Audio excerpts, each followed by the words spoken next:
Capítulo 13. Novos caminhos.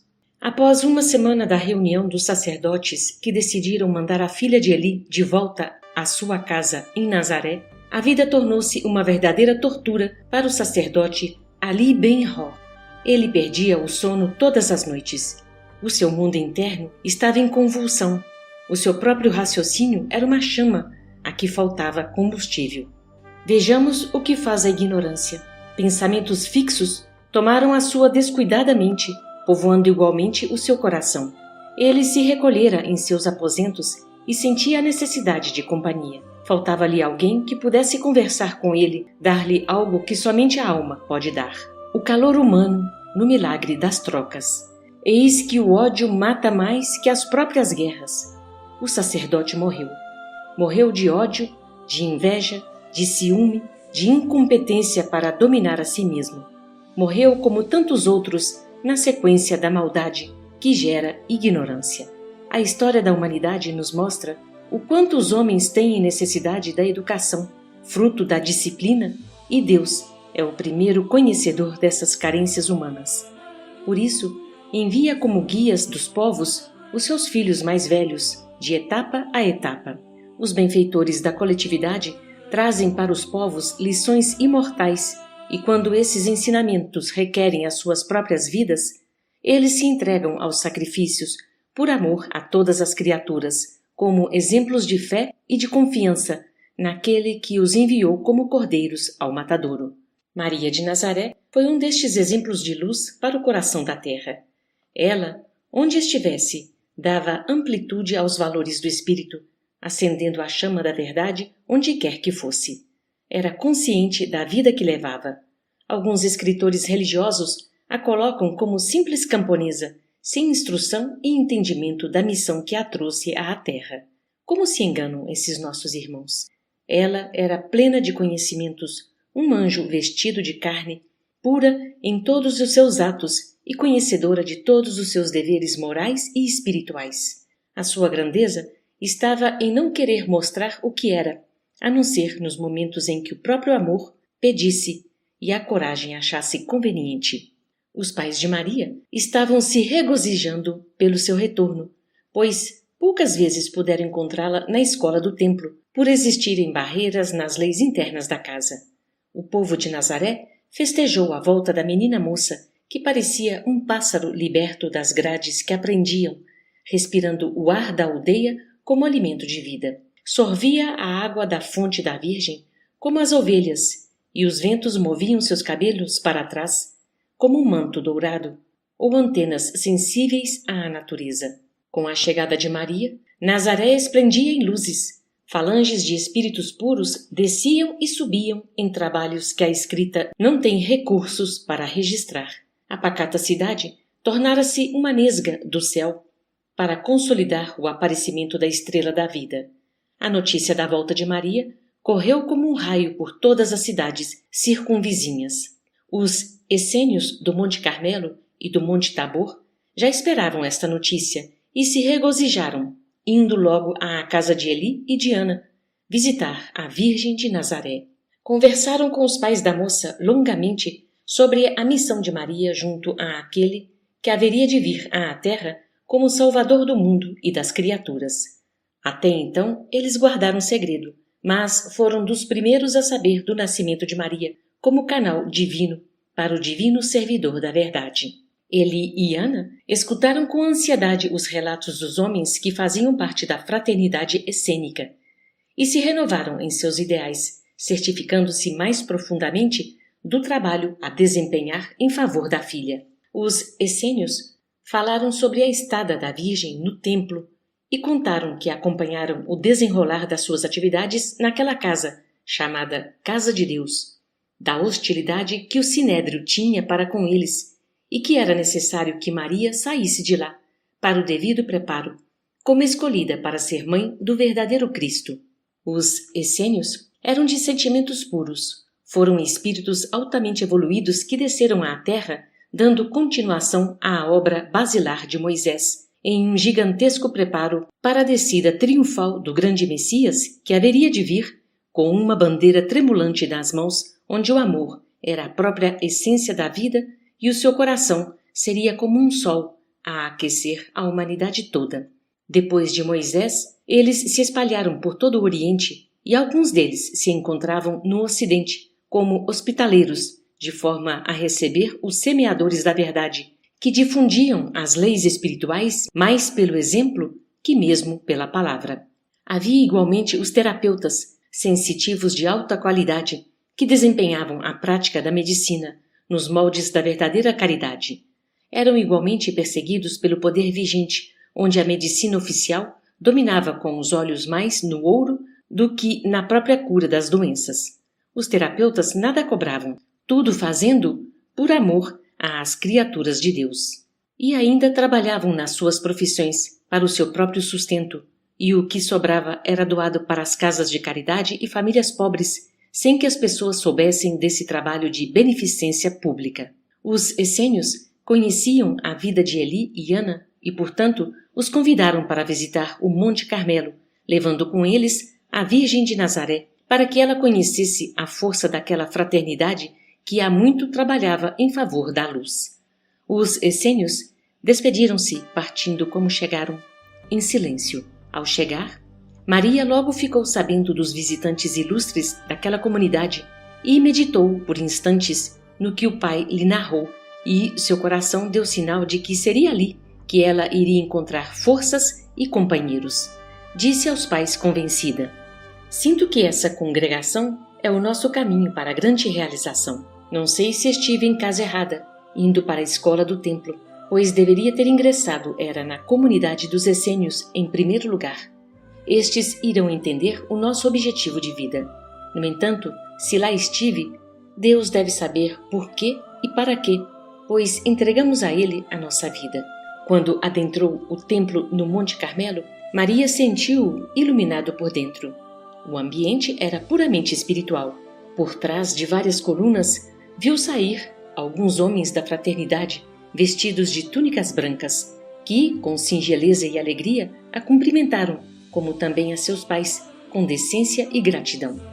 Aproximadamente uma centena de senhores respeitáveis se reuniram no amplo salão, onde o ar estava carregado de bênçãos, de forma a agradar a quem o respirasse. No fundo do enorme salão, observava-se uma cascata, mostrando beleza indescritível, a despejar águas límpidas em cima de uma grande pedra trabalhada, de maneira a formar uma banheira natural. Mais tarde, ficou sabendo pelos homens da fraternidade que, naquela comunidade, o banho na água corrente era regra geral, não somente constituindo instrumento de limpeza dos corpos, como também de enriquecimento de energias para o psiquismo, e que sempre os sensitivos viam ali entidades como que abençoando aquelas águas com o empenho de conservar a saúde dos homens de fé. Maria achava aquilo maravilhoso. Estando todos reunidos naquela casa de Deus, aproximou-se dela um ancião de longas barbas, cabelos ondulados, olhos vivos, transparecendo uma serenidade imperturbável, por nome de Muni Alem, que era chamado de Pai Muni. Homem de ternura incomparável, era um dos chefes da fraternidade essênica.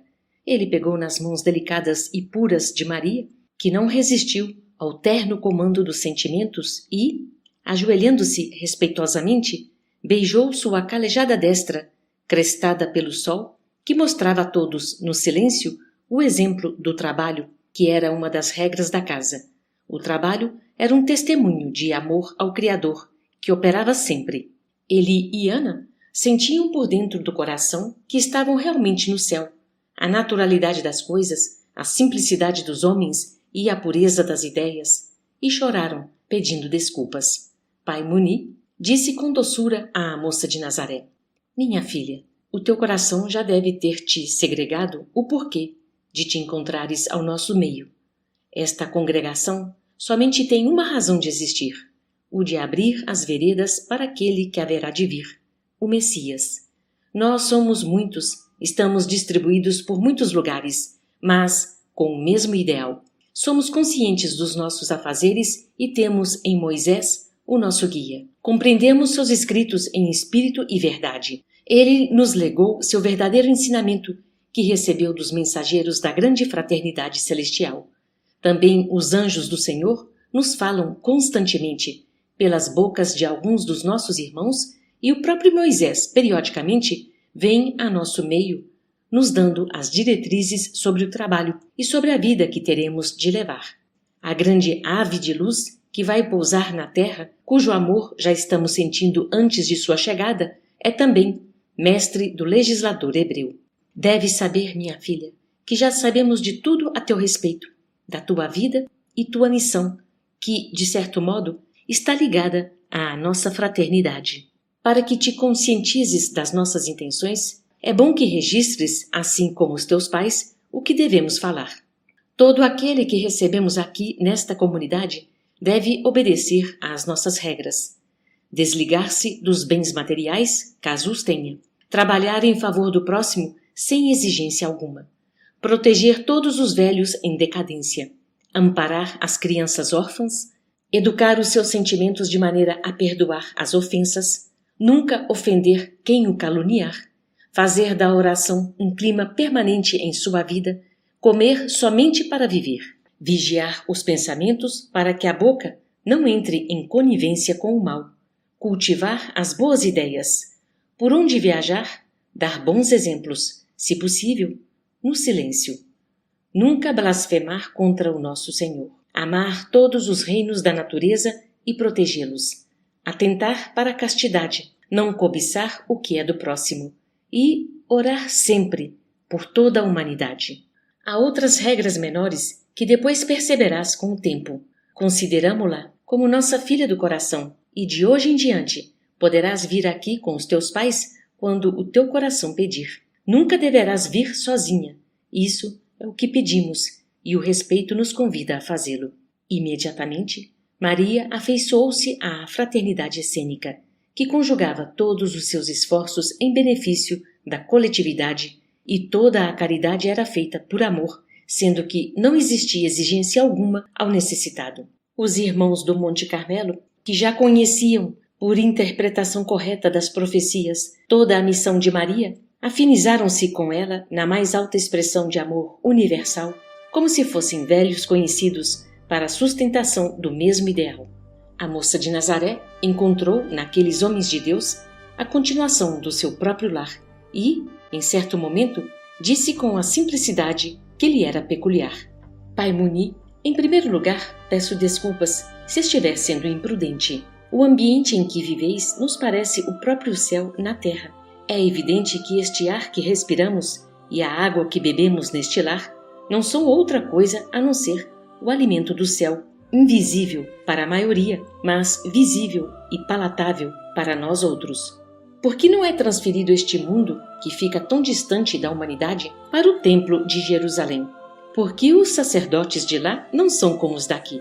Desejaria distribuir o que aqui existe com abundância aos sofredores, aos encarcerados, aos tristes, a todos os infortunados. Que dizeis sobre a possibilidade de podermos trocar as posições dessas comunidades? O velho Muni, carregando em seus ombros 90 anos bem vividos, com uma lucidez impressionante, respondeu com bondade: Minha filha, o que falas no momento é o que todos nós da fraternidade desejamos, que seja dado o melhor a todas as criaturas de Deus. No entanto, estamos como que em uma lavoura imensa na terra, mas empestada de gafanhotos vorazes. Se não tivermos precauções no pouco que podemos dar ao povo, até esse pouco será destruído. Todavia, esperamos de Deus a luz maior que Ele vai enviar, na feição do Messias, que todos aguardamos com ansiedade. Ele terá a força necessária e o amor com discernimento para lançar os mais altos ensinamentos para os povos, porque, onde ele permanecer, a corte angélica estará presente, limpando caminhos e transformando o ambiente de trevas em luz inextinguível. Vamos esperar a hora certa de o sol sair para todos nós. Que Deus nos abençoe. Maria olhou serenamente para todos os presentes e, em cada um deles, observou halos de luz circundando suas cabeças de maneira a ofuscar as suas próprias feições. Encontrou naquela reunião um verdadeiro lar, onde a compreensão era a força viva do ambiente. E monologou somente para o seu mundo interno. Como é bom viver! E acrescentou no templo da mente: Deus de nada se esquece. Vivemos em um mundo em que os próprios guias da humanidade, os que se dizem pastores, abusam da ignorância do povo, mas, contrabalançando, o Senhor faz acender luzes como estas porque estamos sendo agraciados.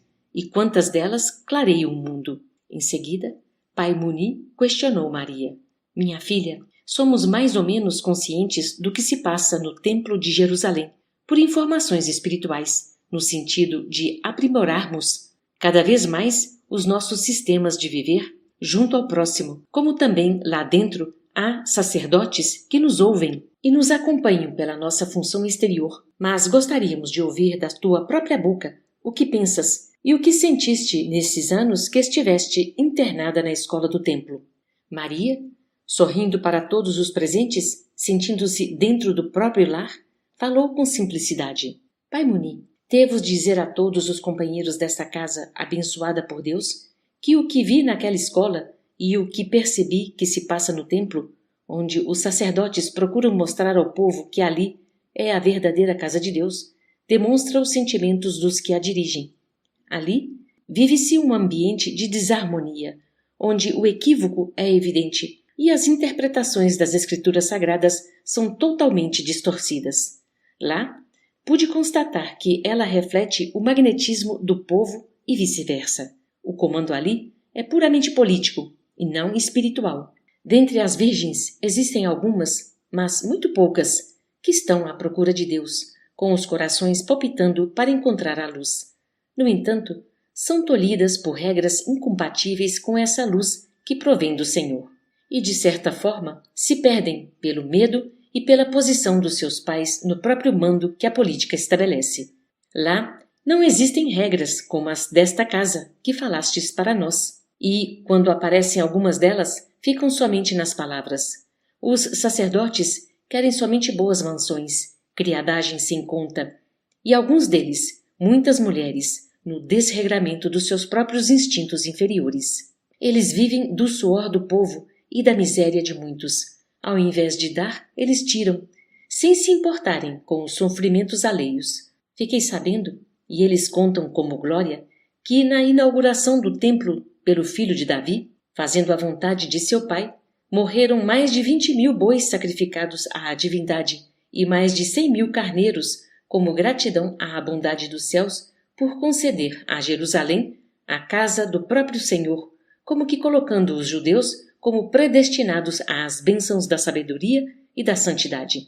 Sei que não é, mas se o céu fosse assim, eu não queria ir para lá. Preferiria ficar nas sombras eternamente, lutando por um paraíso de amor. Pai Muni, a perseguição de pessoa para pessoa é de se admirar. O ciúme nem se fala. Até mesmo palavras que não deveriam ser ditas, lá são ouvidas com frequência.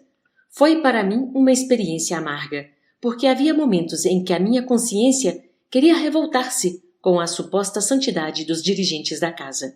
Entretanto, sinto que foram lições, embora amargas, de maneira a me mostrar o que devo fazer para apresentar uma imagem diferente de Deus aos que têm fome de vida e de pureza espiritual. A nossa causa somente obterá vitória no trabalho em silêncio. Agora vejo o quanto vale o silêncio. O peso maior ficará para aquele que haverá de vir como um sol de salvação para toda a humanidade. Se está destinado ao Messias levar a público o que viveis aqui, não sei o que será dele nas mãos dos próprios sacerdotes, que também o esperam à sua maneira. Eu, pelo que sei, inclusive da boca dos meus pais, que nos ouvem neste momento, é que tenho uma missão junto a esse a quem devemos a própria vida, depois de Deus, e já sinto pesar, mesmo antes de a carregar, a minha cruz. Peço a todos vós que me ajudeis nas lutas que devo travar com as trevas que nos cercam. Não tenho medo, mas devo dizer-vos que não basta a coragem. Nós queremos é acertar em tudo aquilo que viemos fazer, porque somente coragem, sem as bênçãos de Deus, até os criminosos das guerras e da violência têm. Queremos ter a coragem de fazer a vontade do Senhor que está nos céus, pedindo-nos bons exemplos junto àqueles com quem vivemos. A minha vida não é minha, está entregue a Deus, nosso Pai Celestial. Farei tudo aquilo que Ele determinar que eu faça, pois queremos que a semente de vida germine, juntamente com a semente de amor, e que haja paz na terra, sabedoria nas mentes e bondade nos corações das criaturas. Em Nazaré, sempre encontrei apoio aos meus sentimentos e parece-me que a própria natureza responde às nossas orações, multiplicando seus frutos e estabelecendo ambiente adequado para os animais e pássaros em uma alegria conjunta para a glória de Deus. Devemos lutar, mas que seja uma luta diferente da dos políticos, dos religiosos, dos governantes. Lutar para que todos tenham vida, trabalhando na paz. Nada destruir, e sim construir tudo o que possa gerar harmonia, para que todos desfrutem das bênçãos da própria natureza. Se possível fosse, não queria ver matar os animais, os pássaros, para quê? Eles têm direito à vida. Somente quem pode tirar a vida é quem a deu.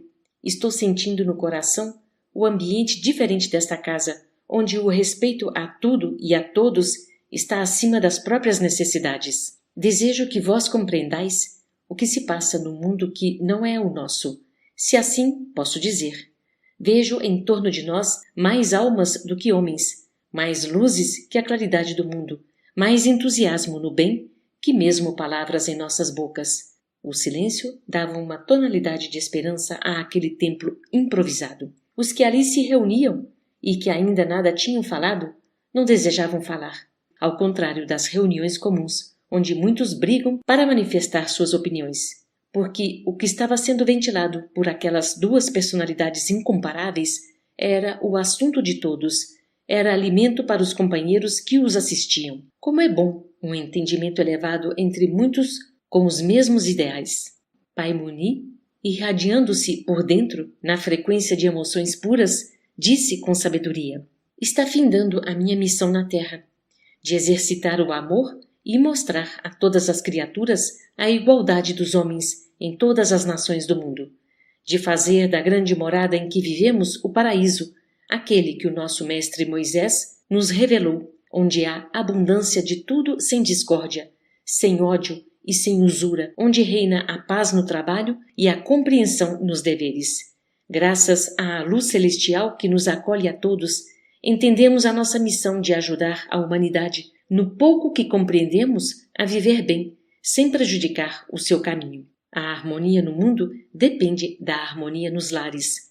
A família é uma pequena nesga divina, mas que repercute nas grandes aglomerações com intensidade indescritível. Entretanto, é preciso saber que a família somente educa quando o homem desejar melhorar, ver os seus próprios defeitos e corrigi-los, ampliando suas qualidades nobres e difundindo-as pelo exemplo, como nos dizem as nossas regras, na voz do silêncio. Para aquele que há de vir como Salvador do mundo, o trabalho maior será com a criatura. Ele não deseja bens materiais, pois é dono de tudo, tendo construído todas as coisas em nome de Deus desde o princípio e sabe usá-las em favor de todos os que fazem parte de seu rebanho. Os nossos simples templos espalhados em muitos pontos da terra trabalham e oram para que chegue esse dia de a luz se fazer no mundo, espantando as trevas e dando a conhecer Deus como o único sol da verdade. Ele vem mostrar como Deus existe dentro de cada ser e como a alma pode despertar dentro da consciência a luz do Senhor, guiando-se a si mesma. Trago comigo algumas experiências com a massa humana. Já há muito tempo, iniciei os primeiros passos no Monte Tabor, com companheiros de alta compreensão, quando tinha apenas 20 anos de idade. Hoje, me sinto com mais necessidade de aprender do que nos primeiros dias em que ingressei nesta ordem. E estou aqui, esperando aquele que haverá de vir, e sei que está próxima a sua chegada. Se eu não puder vê-lo no corpo de carne, rogo aos céus que me permitam ouvi-lo em espírito, que serei feliz, guardando suas palavras no coração. Maria sentia-se em outro mundo, ao ouvir as palavras de Pai Muni. Ele e Ana assistiam o que nunca presenciaram em suas vidas. Um frágil homem com tanta lucidez e sabedoria. Eli já ouvira falar sobre aquela ordem, mas não pensara que fosse tão profunda e cheia de tanto amor que ultrapassasse o seu entendimento. Acabava de confirmar que Deus era verdadeiramente justo e bom, que não se esquecia realmente dos que sofrem, nem dos injustiçados. Lembrava-se de que alguns daqueles homens já haviam passado em sua casa e falado coisas que muito lhe agradaram. Pediam sempre água para tomar e abençoavam a todos os moradores. Lembrava-se. Sim, eram eles. Graças a Deus. Ana, tomada daquela emoção que supre o coração de energias, apenas chorava e se desculpava por não suportar a intensidade das bênçãos naquela casa. Os demais estavam igualmente contentes. Já tinham participado de grandes momentos em que puderam escutar, por intermédio de sensitivos, os grandes profetas falarem a todos. No entanto, aquele momento era um pouco diferente. Já o esperavam. Ele fora revelado há muito pelo próprio legislador, em espírito, e se sentiam todos como em estado de êxtase, bebendo ensinamentos de fonte altamente competente. Pai Muni viu, na aura de Maria de Nazaré, o selo da grande iniciação. Notava ao seu lado uma estrela de primeira grandeza, a inspirá-la, e, em certos momentos, a tomava completamente, falando pela sua boca.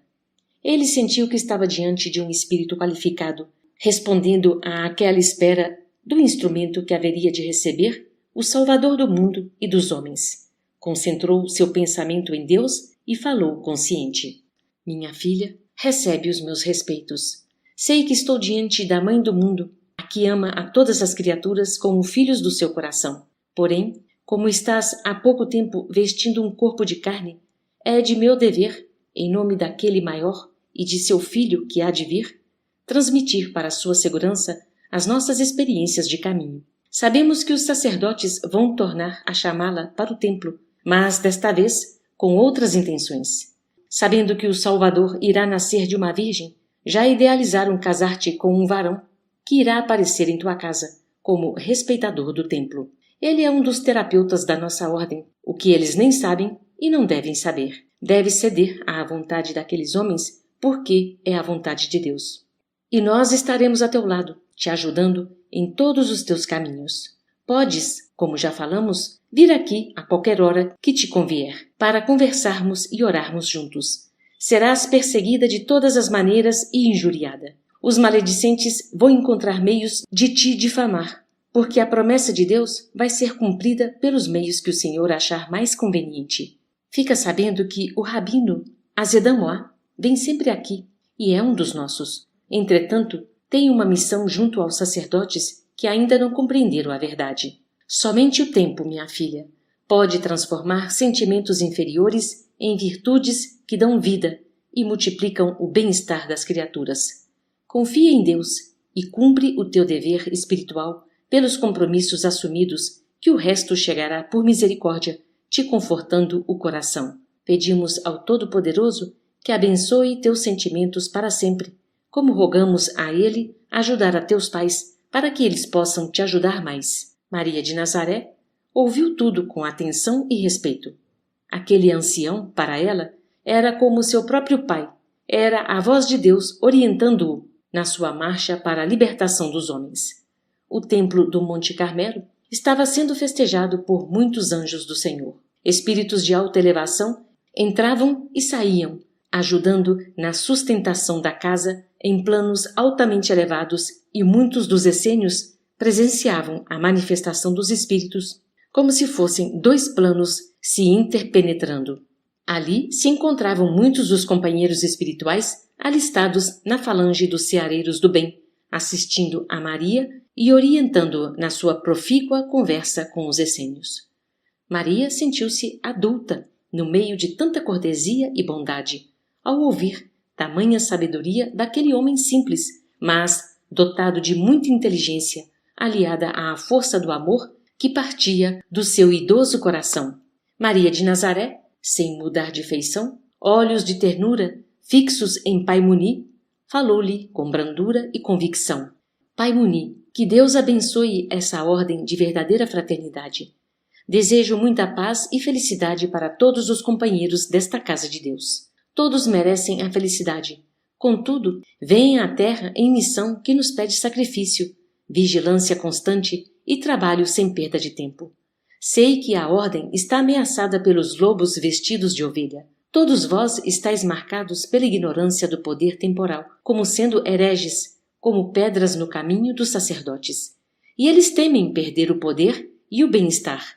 Acham eles que o povo sempre sofreu e que não adianta livrar esses homens de determinados julgos, pois todos são ignorantes.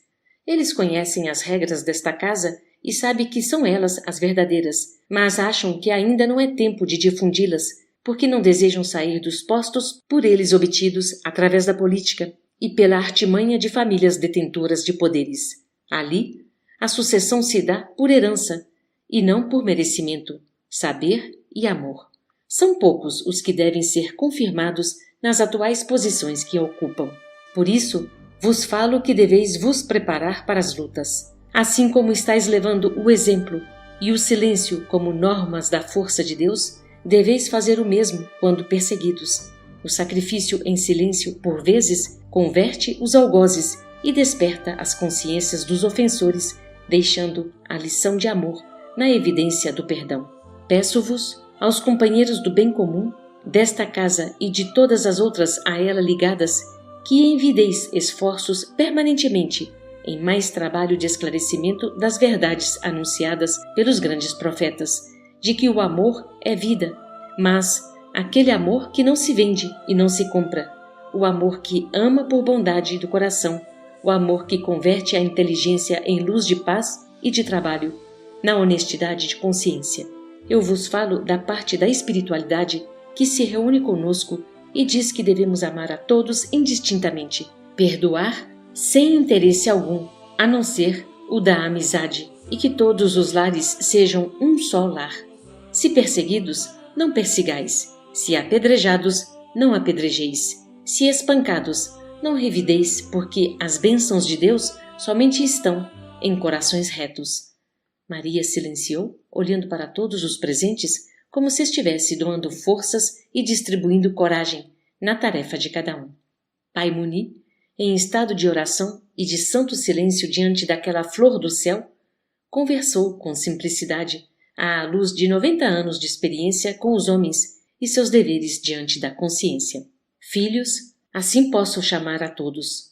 Aceito prazerosamente este nome que me destes, de Pai, mas Pai da Terra, onde ainda muito aprendo. Meus cabelos brancos, a isso me credencio. São muitos anos, mas, verdadeiramente, se comparados com a eternidade, nada representam, sendo apenas uma fração de tempo, no tempo que passa.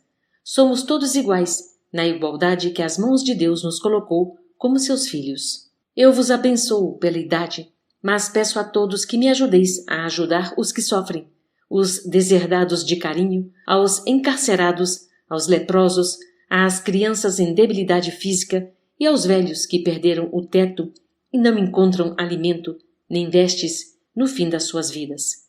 Não podemos nos esquecer de que Deus se encontra igualmente dentro de nós, que sente e vê todos os nossos atos. Esta reunião de hoje já a esperávamos há muito tempo, pelo aviso dos nossos antepassados que se mudaram para a eternidade e que nunca nos desampararam, estando constantemente conosco.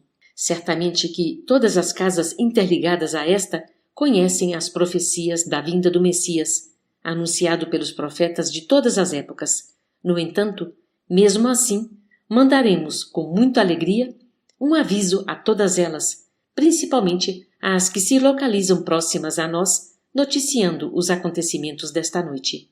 E acertaremos para breve uma visita dos companheiros que puderam comparecer para uma festividade que faremos em louvor ao início do cumprimento das profecias, o maior fenômeno que irá acontecer no plano em que vivemos e que nos parece iniciar com esta jovem, sem nenhuma pretensão de ser a Virgem escolhida para tal evento.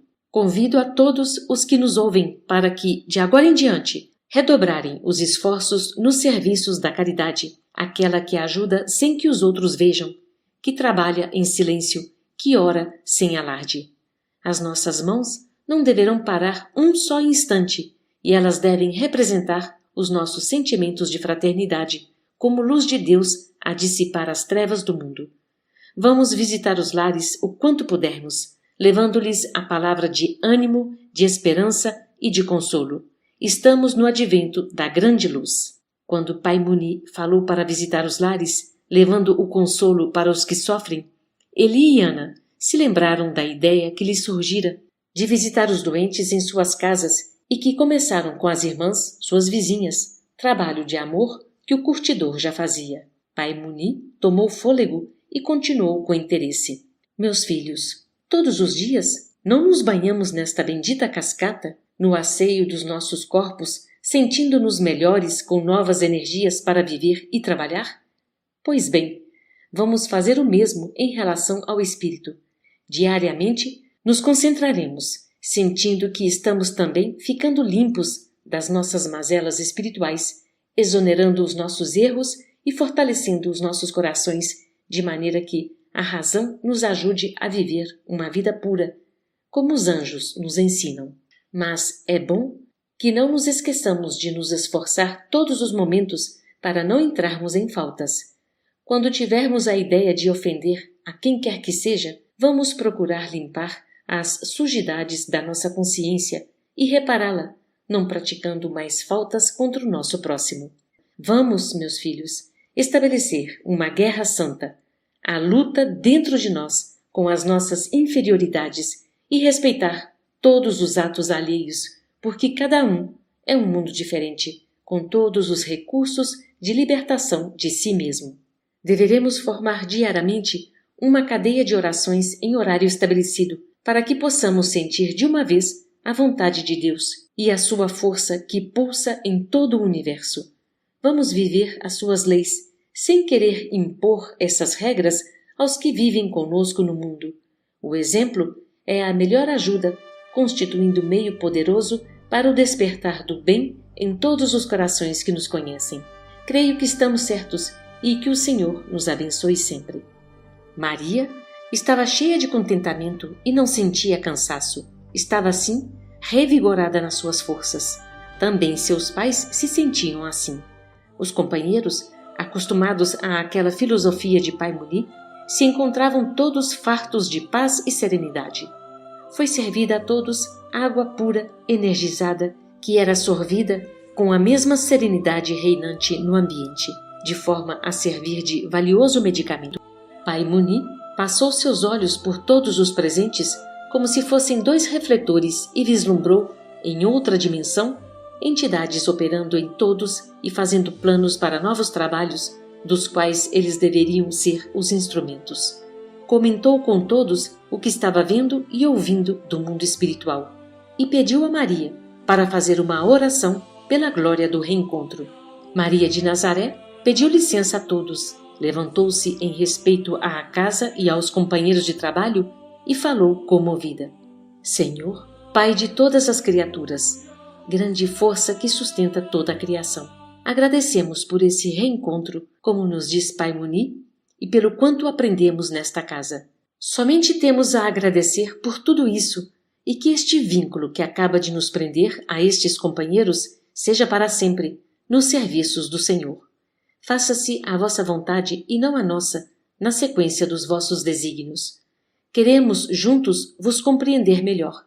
Queremos juntos cumprir os nossos deveres. Queremos juntos, Senhor, compreender e praticar mais o amor. Quanto mais vivemos, mais sentimos o quanto precisamos viver para melhor entender as leis estabelecidas pelo vosso amor. Seja feita a vossa vontade em todas as direções dos nossos caminhos. Ajudai-nos, Senhor, a compreender os nossos semelhantes, ajudando-os com o que pudermos dar. Esses homens que encontramos nesta casa são servos do vosso amor, que cumprem as vossas leis na dimensão que as entregastes a eles. Abençoai-os, eles que não medem sacrifícios para fazer o bem e, pelo que notamos, aceitam todas as vicissitudes da natureza para abençoarem os desesperados, para matarem a fome dos famintos e vestirem os que carecem de roupas. Cada um tem seu ofício Não vivem às custas dos outros, nem cobrando dízimos de ninguém, usando as próprias mãos para viver. Aqui estamos, meu Deus, meus pais e eu, que tanto vos amamos, entregues à vossa vontade, e não poderemos nos esquecer dos homens do templo em Jerusalém, das moças que ali estagiam, de Eliseva e Lisiane, que muito me ajudaram com as suas presenças e o entusiasmo no bem. Pedimos por todos os sofredores onde se encontrem, pelos tristes e desesperados, pelas mães aflitas, pelos doentes sem teto e pelas crianças sem rumo, para os velhos desalojados, para os pastores queimados de sol, no cuidado com as ovelhas, para os governantes e os governados, para os animais de todas as espécies, para a paz de toda a terra. Amém. A vibração intensa de amor fez com que todos chorassem de alegria e se abraçassem mutuamente em despedidas santas, com o convite a novos encontros. Capítulo 14. Em preparo espiritual. Depois de conhecer os essênios, Maria entrou em outra fase de sua vida. Passou junto com os pais a frequentar também a casa do Monte Tabor. Em relação ao trabalho, tinha muito que agradecer à escola do Templo de Jerusalém, pois para todas as virgens do templo, fosse a filha do sumo sacerdote ou qualquer outra, a regra era uma só: aprender a trabalhar com perfeição. O artesanato da casa de Deus era admirado onde se apresentasse, pela perfeição e habilidade das mãos que nele trabalhavam. Ali eram feitas túnicas de linho em manufatura pessoal, que até mesmo os sacerdotes egípcios admiravam, e alguns deles até encomendavam algumas para serem usados e vistos com mais admiração nos dias de festas, como também muitos reis eram agraciados com peças especialmente feitas para eles. Eliseva, que comandava as virgens todas, destruía trabalhos onde faltasse harmonia nas linhas e houvesse saliências que tiravam o toque de beleza. Sua mãe lhe dera as primeiras lições no tear. Trabalhara com ela em uma simples roca e sabia distribuir os biurros na confecção de rendas. Conhecia também outras técnicas do serviço manual, por já ter visitado muitos países para aperfeiçoar-se na arte do artesanato em favor do templo. Eram dadas lições intermináveis a cada virgem da casa, descobrindo nelas o dom e despertando qualidades para o embelezamento das sinagogas. Eliseva fazia desenhos incríveis e aquilo tinha de ser passado para o pano pela habilidade das jovens que ali viviam. As cortinas, feitas a várias mãos sob os olhares de Eliseva, prendiam a atenção de muitos frequentadores, mesmo os mais exigentes, e eram todas exibidas no Templo de Jerusalém. Maria encontrou entre os essênios a mesma sede de harmonia em tudo que se fizesse naquela comunidade de Deus. Eram homens, mas homens que faziam tudo com amor, copiando as coisas da natureza humana e divina. Abrira em sua casa, junto à sua mãe, novos trabalhos manuais, o primeiro dos quais ofertara ao rabino Azedamoá. Era uma túnica simples no porte, mas perfeita na feitura, cuja harmonia de detalhes poder-se-ia admirar. Quando recebeu o presente de Maria, o velho sacerdote chorou de emoção, vestiu a túnica emocionado, explicando, ao vesti-la, que estava tomado da alegria que diviniza o coração. Ele já não podia sair de casa, devido ao corpo se recusar pelo peso dos anos. Sentia cansaço por qualquer movimento e dores em todo o corpo por simples notícias contrárias ao bem da humanidade. Estava inválido fisicamente. Todavia, tinha o espírito vigoroso e lúcido, compensando a debilidade com a oração e o trabalho todos os dias para o conhecimento mais profundo da verdade. Ele era sempre visitado pelos terapeutas essênios e aliviado por eles. Nunca perdera a esperança da vinda do Messias prometido, ainda mais quando teve a felicidade de conhecer Maria de Nazaré. Pedia sempre a Deus para vê-la de novo, antes de morrer, e aquele presente para ele era uma bênção.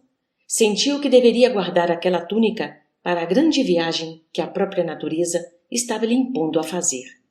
Era de seu agrado chegar ao céu vestido com a túnica feita pelas mãos santas daquela que deveria ser, na terra, a mãe do grande pastor.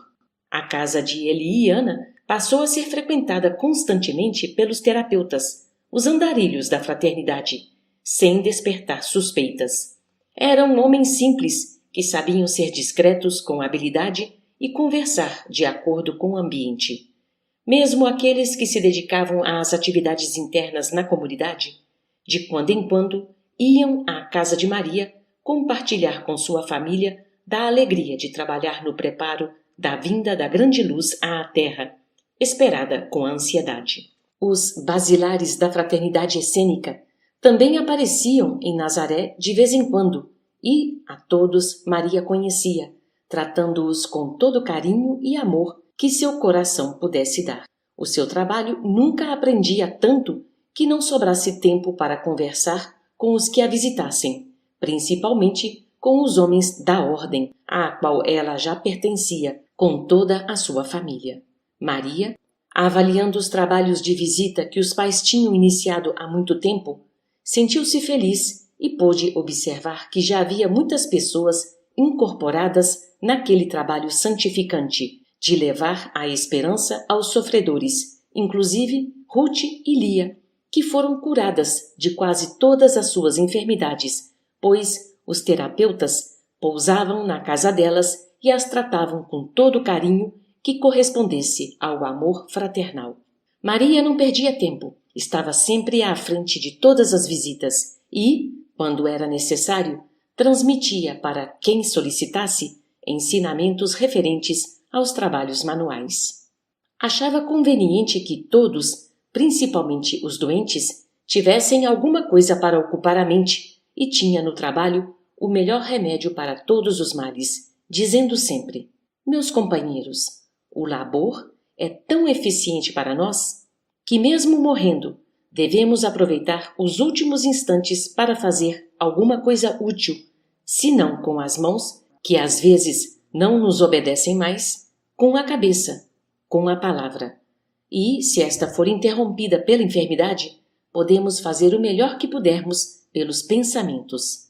Porque, se tivermos boas intenções, Deus falará sempre pelos nossos sentimentos e falará tão bem que todos compreenderão por meios que desconhecemos. Os essênios ensinaram a Maria um modo de trabalhar excelente, o trabalho em silêncio, que é mais edificante e é sempre luz que nunca se apaga. É força que remove o imprestável e edifica a felicidade em diversos caminhos. É a presença de Deus por onde chega o amor, na pureza do desprendimento. Maria e sua missão já eram conhecidas perfeitamente no Monte Hermon, situado na Fenícia, nos montes Nebo e Moabe, na Judéia. Igualmente em Jericó, havia um grupo de essênios que sustentava a vibração de amor e trabalho naquela região, para que a força do bem fosse assegurada. Na verdade, os essênios contavam, nessa época, mais de 4.000, sem que a massa os conhecesse, somente recebendo os benefícios das suas mãos operantes no amor e na caridade. Continuação do capítulo 14, em Preparo Espiritual. José ben Jacob era de uma família de camponeses e tinha a honra de fazer parte da linhagem de Davi. Ele já conquistara muitos valores em eras remotas, no processo comum das vidas sucessivas. Era um varão que trazia no coração a bondade, a justiça e, nos seus atos de viver, a obediência às leis do Senhor. Tinha a simplicidade como norma de vida e, profissionalmente, dedicava-se à carpintaria. Também gostava da perfeição. Conversando certa vez com um essênio que percebera seus valores inatos, foi por este consultado: companheiro, se porventura fosses convidado para uma sociedade que tem a palavra de Deus na boca e as suas leis na vida, em que o trabalho e a alegria são permanentes no coração, onde todos trabalham para a felicidade geral e o silêncio é a arma comum, Tu aceitarias este convite com sinceridade? Qual a tua opinião acerca dessas normas? José, meio acanhado diante daquele senhor respeitável, não podia deixar de responder àquele chamado que, no momento, lhe pareceu um convite de Deus, respondendo à sua maneira. Meu senhor, é a primeira vez que o vejo nestas bandas e o teu modo de falar convence os meus sentimentos e devo aceitar, pelos princípios que baseiam a tua conversa. Desde a minha mocidade, venho pensando em conceitos melhores que os que conheci até agora. Tenho frequentado os templos e as sinagogas e já conversei com muitos sacerdotes, porém, entre meio às suas palavras, noto a rigidez que não pode servir de base da religião.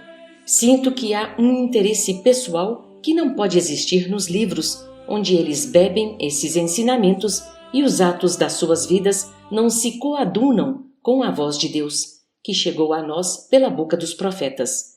Entretanto, o que fazermos? Nada somos diante deles para falar o que pensamos. E, para falar com convicção, é necessário a autoridade que não temos. A gente tem de obedecer o que ouvir e seguir os caminhos delineados por eles como certos, mesmo que o coração os rejeite. Quero conhecer esse lugar que o Senhor fala, se for da vontade de Deus. Quero fazer parte dessa sociedade, mas há um empecilho.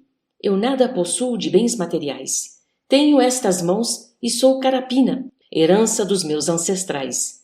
Sei também que sou da linhagem de Davi, o grande rei que gerou Salomão, o inesquecível rei da sabedoria, que levantou o grande templo de Jerusalém. É só o que posso te dizer de mim. O essênio alegrou o coração ao ouvir as palavras de José e disse com convicção: Estás disposto a tudo deixar e seguir-me? Sim, retrucou José, já que esta é a vontade de Deus. Sigamos então, prosseguiu o essênio. E os dois deram as mãos e saíram conversando a caminho do Monte Carmelo. José foi bem aceito na comunidade, primeiro como companheiro dos terapeutas, depois, com o passar do tempo, como primeiro grau dos homens que conhecem um pouco as doenças e as tratam com ervas e orações. Entretanto, José não se esquecera do templo de Jerusalém. Sempre prestava serviços no imenso pátio dos frequentadores, com todo amor e carinho. Sentia-se na obrigação de cooperar, quando possível, na casa que seus ancestrais construíram, pois que ele descendia da família de Davi e Salomão. Sentia-se, portanto, honrado em ser vigilante da grande obra e trabalhar na sua conservação. Os bancos trabalhados por José tinham a marca da dedicação, pois o capricho era a tônica em seu ofício. Quanto às plantas, dedicava-se-lhes com amor. Era grande conhecedor de ervas curativas desde menino, tendo sido iniciado por sua mãe, que, além de possuir o dom de curar, aprendera com um velho terapeuta as misturas certas de plantas e os momentos exatos de colheita das mesmas. Por isso, José teve facilidade para aprender a trabalhar com os essênios na cura dos enfermos. Os homens da fraternidade abriram novos rumos aos caminhos que José desejava seguir, enriquecendo as suas experiências para o bem comum. José era reconhecido pelos sacerdotes do templo em Jerusalém como homem bom, cumpridor de seus deveres espirituais. Todos gostavam daquele homem justo, simples e trabalhador. Continuação do capítulo 14, em Preparo Espiritual, parte 3.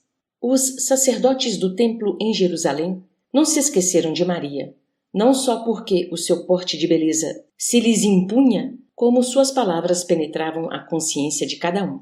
Mesmo os que se revoltavam ante seus argumentos desejavam ouvi-la de novo.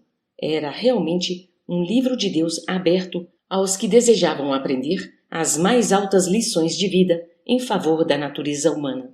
Os ceareiros estavam em plena atividade em Nazaré, como nas cidades circunvizinhas, limpando ambientes e fortalecendo corações para a luta contra suas próprias inferioridades.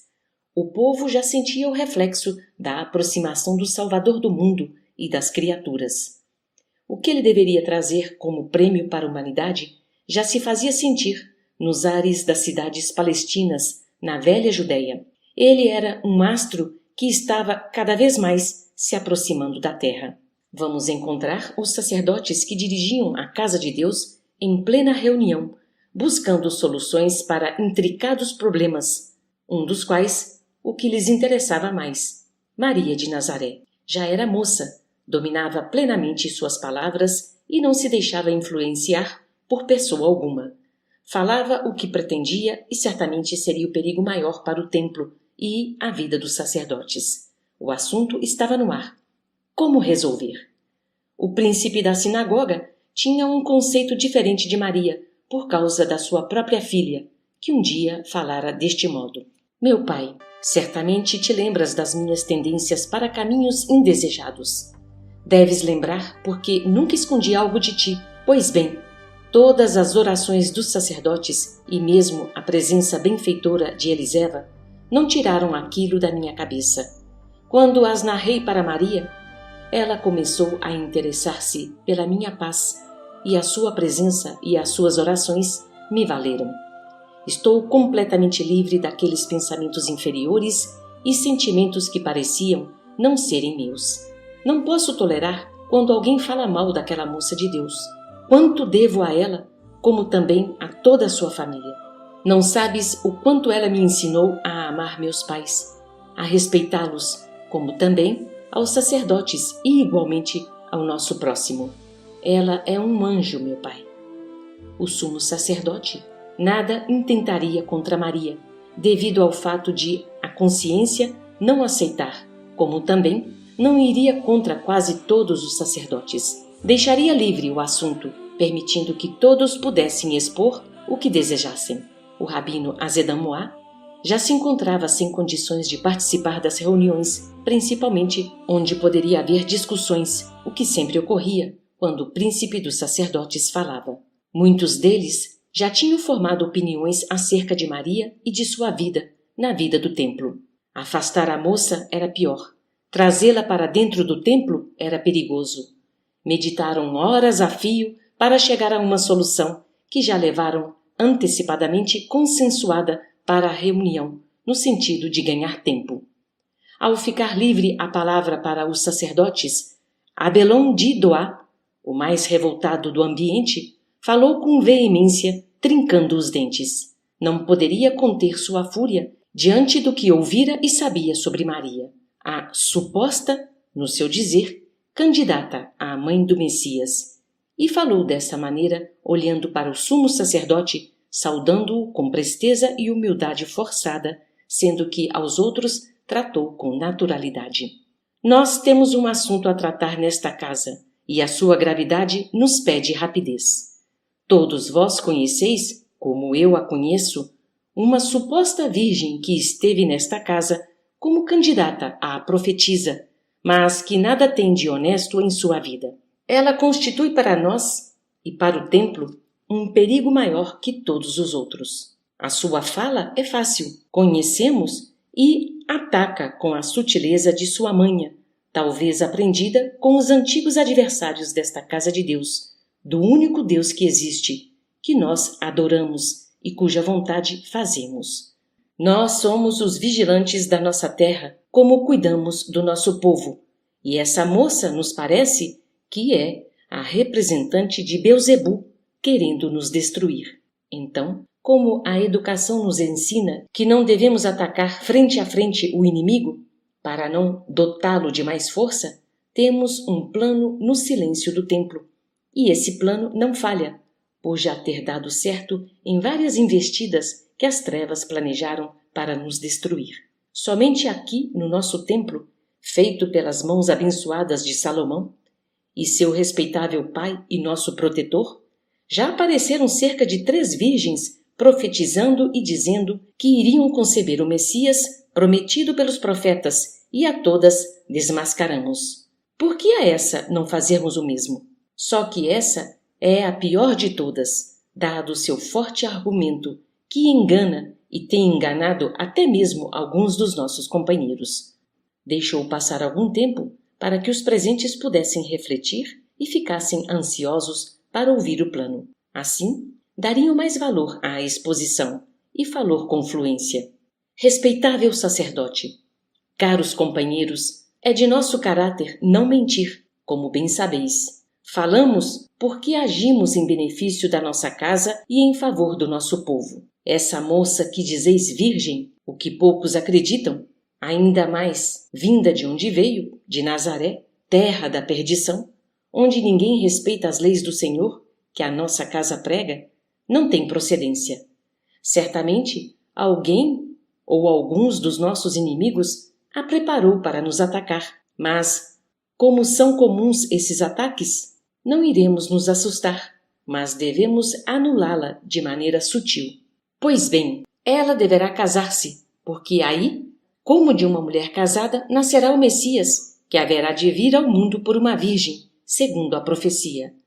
Ela mesma irá se contradizer e cairá no ridículo. Com isso, o povo a esquecerá. E mais, esta casa deve escolher o marido para ela, pois ela é ainda nossa tutelada, e respondemos pela sua vida e seus atos. Daremos primeiro o maior apoio, toda a assistência. Depois, indicaremos seu noivo, como sendo uma vitória da nossa casa, e a virgem vai ser uma dona de casa comum, igual às outras, e os dois poderão trabalhar em benefício do nosso templo, o maior do mundo, onde o Senhor habita para sempre. Que dizeis da ideia? Que não é só minha, mas de muitos que aqui se reúnem. O homem que escolhemos e sugerimos para ela é um varão dotado de todas as qualidades, onde fulgura a maior de todas, obediência às leis do nosso templo. É trabalhador e honesto, cumpridor de seus deveres ante a sociedade. Certamente, ele receberá a esposa que sonhara ter, moça, linda, prendada e que leva uma vida simples e plena de temor a Deus. Os dois ficarão premiados, certamente, agradecendo a Deus e a nós, e nós ganharemos mais, por ficarmos livres de um problema terrível, atravessado em nossas gargantas. É o único meio de nos livrarmos dessa moça, candidata a ser mãe do Messias. O sumo sacerdote, de olhos semicerrados, ouvia mais as batidas do seu coração do que mesmo a proposta do sacerdote. Conhecia de perto os lobos que o cercavam e os laços que sempre armavam para os incautos, e conjecturou na intimidade de sua consciência, no silêncio da sua mente. Como se enganam esses homens, como são cegos, pastoreando cegos. Essa moça é diferente de todas as outras que conheci. Vibra em sua alma uma verdade diferente e um amor que o próprio templo desconhece. Essa moça vem de Deus. Disso tenho certeza absoluta, e ir contra Deus é tempo perdido, no tempo que Ele nos deu para viver. Claro que deveremos tomar todas as precauções, mas nunca nos esquecer de aproveitar o aperfeiçoamento das próprias leis que adotamos. Se tudo se ilumina cada vez mais, como parar no tempo sem desejar melhorar? A minha posição não é de briga, mas não quero participar dessa armadilha contra essa inocente que me ajudou na paz interna de minha filha, que tanto amo. Sou-lhe muito grato.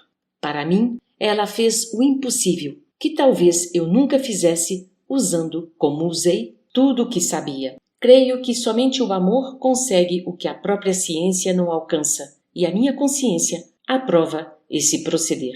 Os sacerdotes, em fúria, esperavam que o príncipe acordasse, pensando que ele estava em um de seus comentados cochilos. Ele abriu os olhos serenamente e perguntou aos seus companheiros de atividades religiosas: Então, como ficamos? Quase todos se levantaram, aprovando a ideia de Abelon de Doá, cujo rosto parecia em chamas, destilando ódio por todos os lados, ódio que nascia da inveja, do egoísmo, do orgulho e do medo de perder a posição que ocupava nas lides da casa de Deus. Não havendo outro jeito, foi aprovada a ideia do furioso sacerdote, que saiu dali argumentando com seus colegas e cuspindo de lado quando se lembrava da moça de Nazaré. No entanto, mesmo com o ambiente negativo da reunião, lá se encontravam os ceareiros do bem, para dirigirem espiritualmente os acontecimentos. Lá apareceu também, em desdobramento, Pai Muni, que chorou na saída por ver tamanha ignorância de homens que se diziam pastores de ovelhas.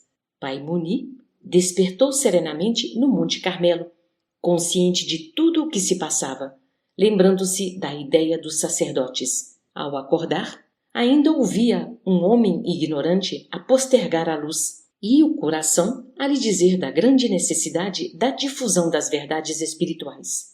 Ele balançou a cabeça no corpo quase imóvel pela idade e disse baixinho, na presença somente do ar que respirava: Deus nos abençoe para que surja força de lutar em favor do bem e do esclarecimento de todas as criaturas. Daí a dias, uma comissão de 3 sacerdotes, liderada por Abelão de Doá, partiu para Nazaré, em nome do Templo de Jerusalém, com a missão secreta de fazer conhecer aos pais de Maria aquele que ela deveria receber por esposo. Antes, já tinham conversado com José ben Jacob e dado a ele todos os pormenores dos acontecimentos e as diretrizes do templo. José aceitou por obediência e por se tratar de uma virgem com todos os predicados com que ele há tanto tempo sonhara. Além disso, era um terapeuta iniciante. Não era preciso cercear seus impulsos em sua vida reta e casta.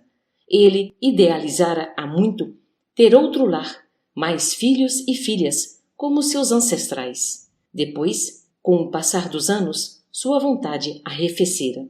Mas, diante das diretrizes do templo, nada discutiu. Precisava então conhecer a moça de Nazaré e cientificar-se da anuência da família quanto ao casamento planejado. Certa tarde, pequena comitiva chegou à porta de Eli e Ana.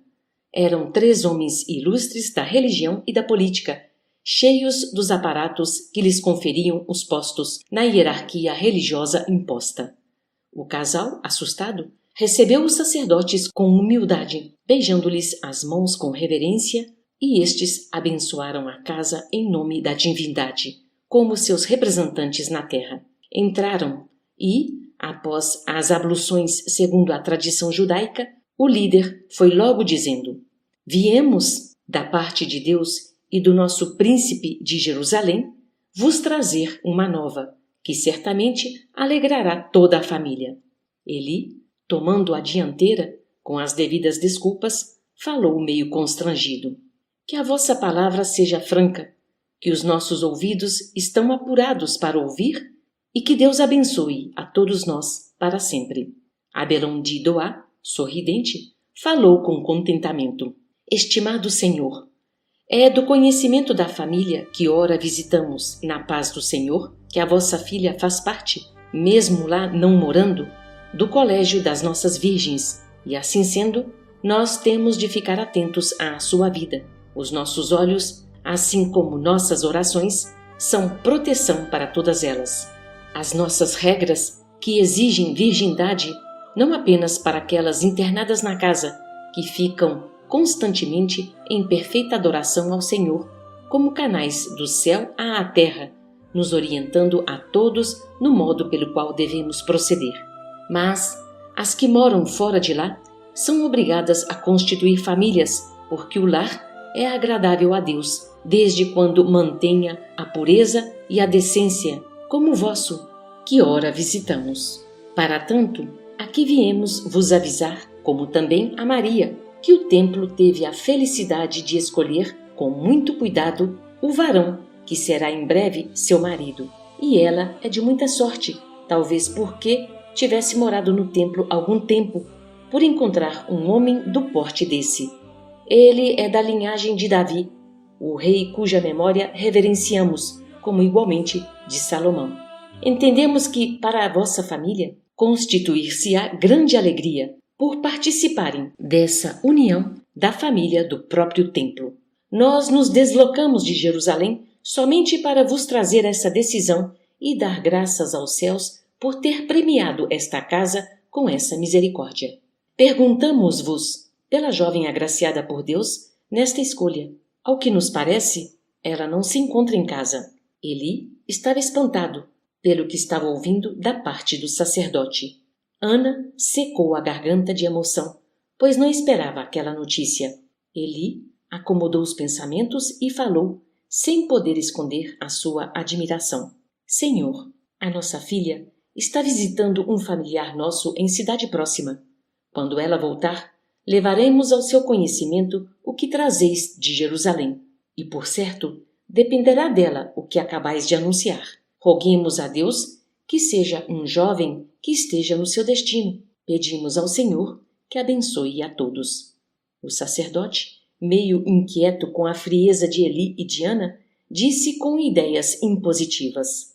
Acreditamos que ela, moça inteligente e consciente de seus deveres diante da sua própria paz, não deverá recusar uma escolha que lhe fizeram os sacerdotes que a protegem. Ser-lhe-á de muita paz, se aceitar, porque esse é o escolhido para ela. Caso contrário, a sua vida tomará rumos impensados com a maldição do nosso Deus, o Deus de todos os deuses adorados. Pedimo-vos para interceder, caso venha ela a não aceitar. A recusa implica perseguição a toda a família, até a terceira e quarta gerações, e sabemos que vós não desejais isso para todos os familiares.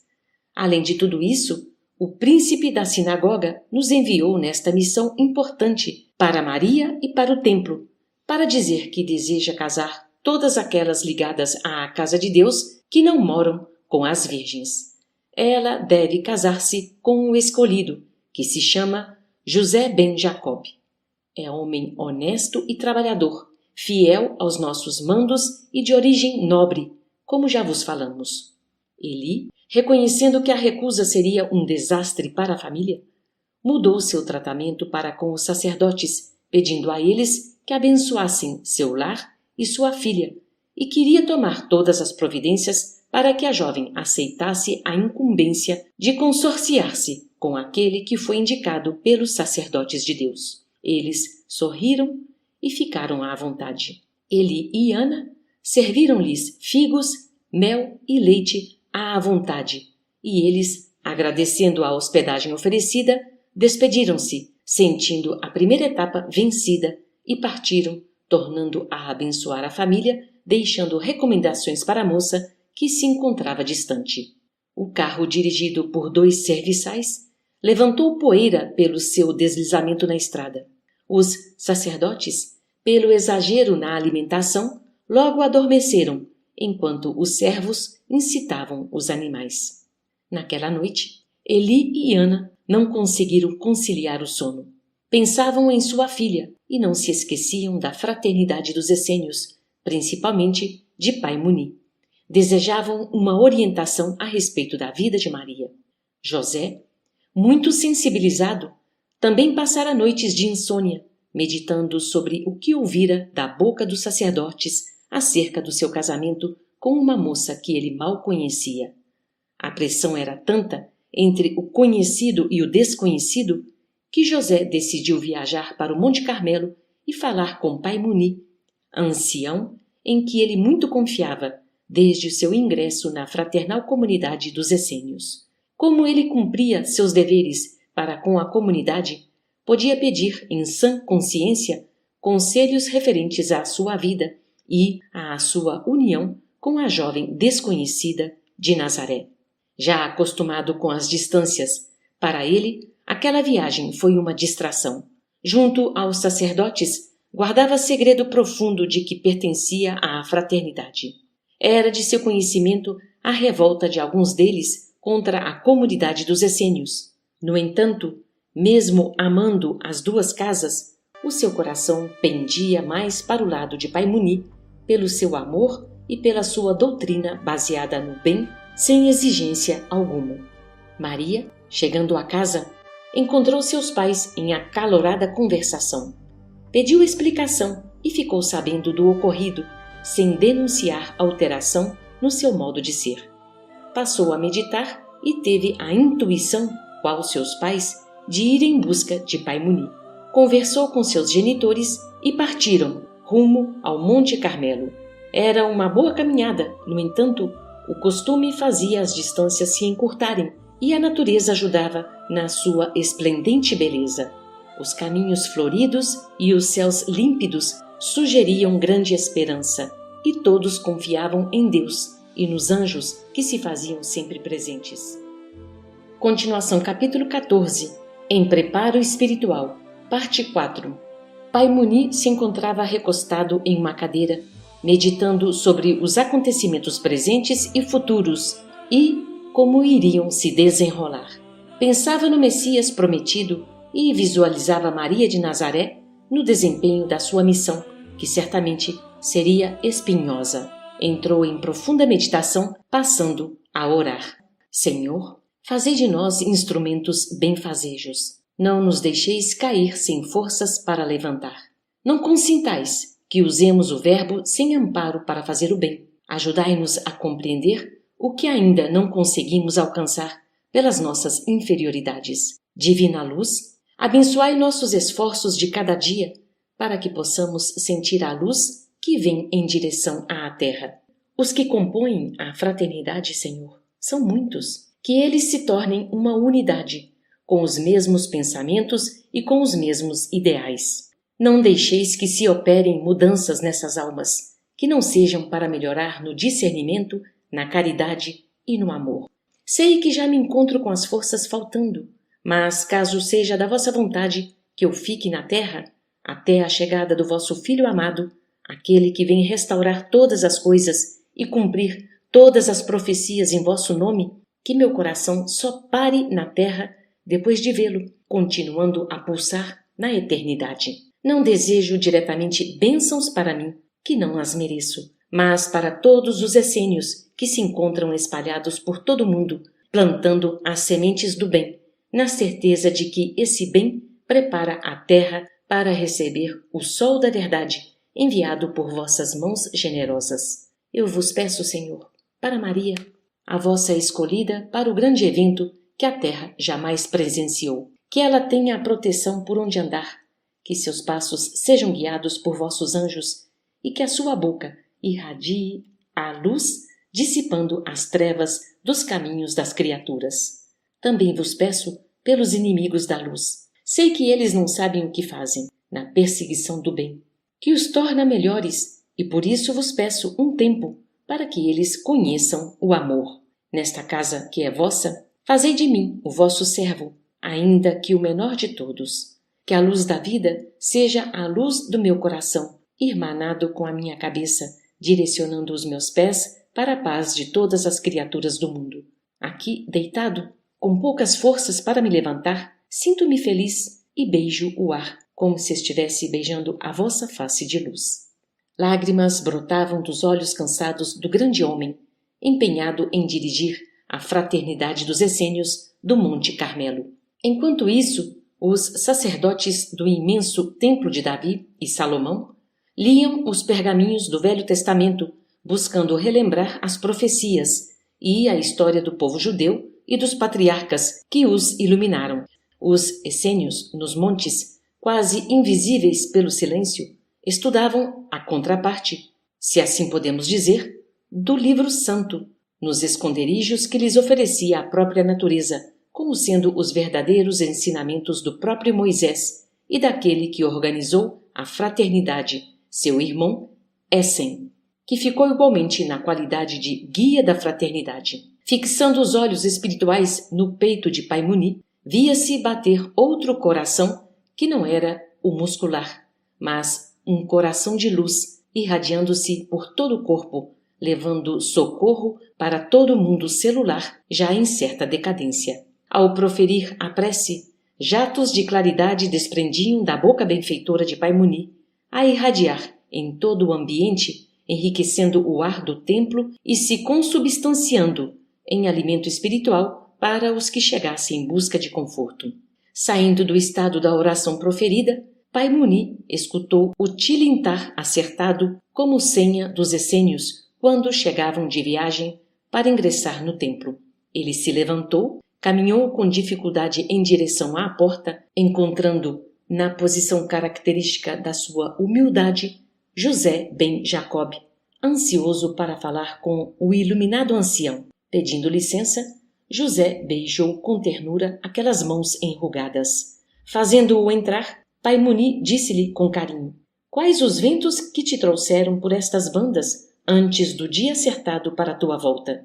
José respondeu apreensivo: Pai Muni, peço a tua bênção. Levantando a destra em sua direção, o velho disse com alegria no coração: ela te é dada, em nome do Todo-Poderoso, meu filho. Sentindo-se aliviado, José pediu licença para dizer o motivo por que estava ali. Pai Muni, o que me trouxe aqui foram os novos acontecimentos. Sabes que sempre trabalho por amor no Templo de Jerusalém. Faço lá humildes serviços, como é de conhecimento de todos. Há dias fui chamado por alguns sacerdotes que me comunicaram que, em reunião especial, sob a liderança do sumo sacerdote, ficou acertado que eu deveria casar-me. Deliberação quase profética, conforme me disseram. Fiquei assustado e lembrei-me logo de ti. Careço de orientação. Por que uma reunião dos sacerdotes para essa deliberação sobre a vida de tão humilde servidor? E não ficou somente nisso. Eles escolheram uma virgem do templo para a consolidação do meu consórcio, mas ainda não conheço tal moça. Como devo proceder?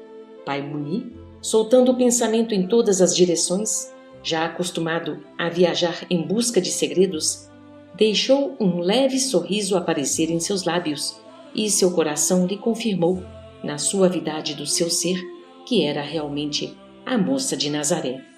Os sacerdotes estavam tentando abafar a luz que nascera naquela aldeia, procurando desviar a missão divina da Virgem, colocando-a em uma missão humana. Alguns pensamentos mais surgiram em sua lúcida mente. Voltou a olhar firmemente para José, ouvindo-o com paciência. Aproximando-se mais do ancião, José lhe falou agitado: Pai Muni, o nome da moça? A sua voz tornou-se embargada e Pai Muni acrescentou: a moça, a linda moça, é Maria, de Nazaré, não? José, na emoção que lhe era própria, respondeu alterado: isso mesmo, como o senhor sabe? Mas não quis a resposta, por saber que aquele ancião sabia de muitas coisas sem que alguém lhe as contasse. Já um pouco confortado, indagou com interesse: o senhor já a conhece? Quem é essa moça de Nazaré, de cuja vida os sacerdotes sabem tanta coisa? Pai Muni, consertando devagarinho o corpo na improvisada cama, falou com simplicidade e sabedoria: José, meu filho, se as cogitações superiores te escolheram, não deves recusar a mão desse anjo que veio à terra somente para amar. Conheço a menina, que já faz parte de meu coração, e que Deus a abençoe para sempre. Se Deus está te apontando para ser o companheiro de Maria, deixa desabrochar em teus sentimentos as flores da alegria. Se esqueceres que, para tanta felicidade, o mundo vai te cobrar caro, encontrarás somente espinhos nos caminhos por onde passares. Prepara-te. Em momento algum, dá vazão aos sentimentos inferiores, porque a beleza que irás observar por fora naquela moça é muito maior por dentro. Ela será a luz do teu caminho, eternidade afora. Não deves regozijar-te por vaidade entre os teus companheiros, mas regozija-te por receberes a misericórdia, de modo que os teus passos sirvam de muitas experiências para a tua alma. Os sacerdotes de Jerusalém, pelo impulso da maldade para com Maria, colocando-a em direção a um lar constituído para gerar filhos, servem de instrumentos para o cumprimento de certas profecias. Procura orar e servir, confiar e trabalhar com a mais alta sinceridade, tendo a certeza de que Deus se comunica com os homens por meios que, por vezes, desconhecemos. Tenho muito a te falar e deves ouvir-me com atenção, pois precisas preparar-te para uma grande responsabilidade. No entanto, se não encarares isso com muita seriedade, serás tirado do caminho da luz e lançado às trevas, por não compreenderes o valor de quem vem para ensinar, pelo exemplo, o amor verdadeiro. Ora e espera, confia e trabalha, para que não sejas um lutador contra os desígnios de Deus. José, que permanecia de cabeça baixa quando viu que Pai Muni tinha terminado a sua sábia fala, levantou-se humildemente e pediu licença, saindo para os fundos do casarão à procura de afazeres, pois este era o seu costume, o de aproveitar sempre o tempo em serviço útil. Pai Muni, meditando no que poderia ser a vida de Maria, em que não poderia falhar a profecia de que o Messias nasceria de uma virgem, deu sequência a intermináveis ideias, mas sempre confiando em que, para Deus, tudo era possível. Levantou-se devagarinho, porém cheio de energia. Foi em direção à pequena cachoeira, onde as águas cantavam ao encontro de uma grande pedra trabalhada, e pôs-se a escutar a harmonia da natureza. Deixou o bastão ao lado e estendeu as mãos, buscando o líquido divino para refrescar a própria cabeça. Bebeu daquela água e sentiu uma serenidade indescritível no coração, falando com segurança: Meu Deus, vós que fizestes tudo na criação e destes aos seres, dos insetos aos anjos, meios para viverem e serem felizes. Vós, Senhor, de nada esquecestes na idealização das coisas e nos criastes também com toda a perfeição. Creio que não faltem as bênçãos para nossa menina de Nazaré, nesses momentos de decisão. Amparai-a, Senhor, eu vos peço, que tudo de bom que porventura estiver destinado a nós, que seja dado a ela, pois sentiremos o maior prazer na continuação da vida. Vós bem sabeis que estamos trabalhando, e é de vosso agrado que limpemos as veredas para a luz se fazer na terra, sendo Maria o canal dessa luz, que a vossa paz seja a paz daquele coração de mulher. Ia voltando para o seu descanso, mas notou que alguém pegou em seu braço com suavidade. Olhou para o lado com carinho e os seus olhos brilharam mais do que de costume. Era um ser angelical, todo envolto em luz, que se mostrava quase visível, amparando-o até o leito e dizendo com serenidade: Não te preocupes com o que deve acontecer.